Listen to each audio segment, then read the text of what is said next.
new molds and I asked in Instagram and Facebook which ones you guys wanted to see. So I decided to make both of them, but I will start with this one.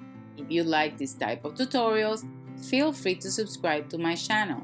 All the links will be posted in the comment box below. Don't forget to hit the notification bell so you don't miss when I post a new tutorial. I will be using fondant and I am kneading it well. This time I am testing it with some satin ice fondant. You want to knead this well and roll it, and this time I will ask you to not roll it too thin. Because this mold is a little bit deeper, you will need thicker fondant.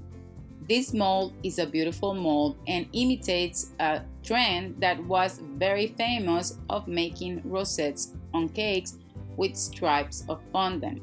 The technique can be very time consuming, but it's really beautiful. So the mold kind of simplifies the time you spend doing this. Once you place the fondant on top of the mold, you want to make sure everything is pressed really well, and then with your finger you can go around and make sure that everything is cut and clean. Pressing is key, so you make sure that the pattern is in there.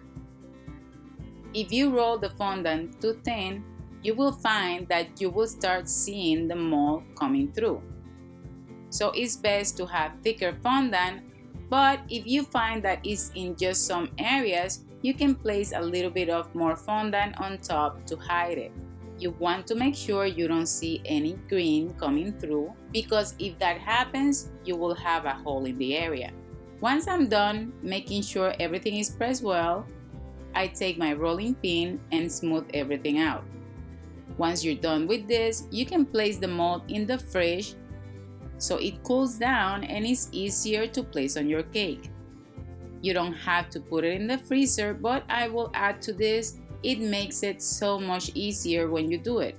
Just 5 minutes in the freezer will make a huge difference.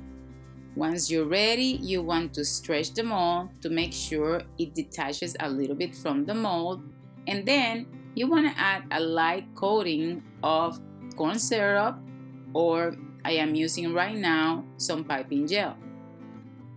This will be my glue.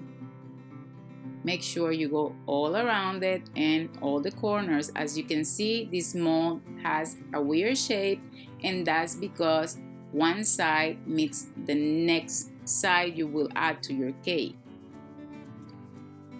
There is one side to the mold that has no edge, and that goes to the bottom of the cake. This mold works great for 4-inch tall cakes. You want to press this well, and once you have most of it attached, you want to detach the mold from the fondant. Do it slowly so you make sure you're not detaching it from the cake, and this way you can make sure where you need to press a little bit more. It is okay if there is a part that doesn't attach perfectly. After you take the mold out, you can lightly press it with your hand. Carefully start detaching the mold. If you find that this is too hard, you can add cornstarch when you add the fondant, and this will help you detach the mold easier. Or you can add some vegetable shortening, but make sure it's a very small amount.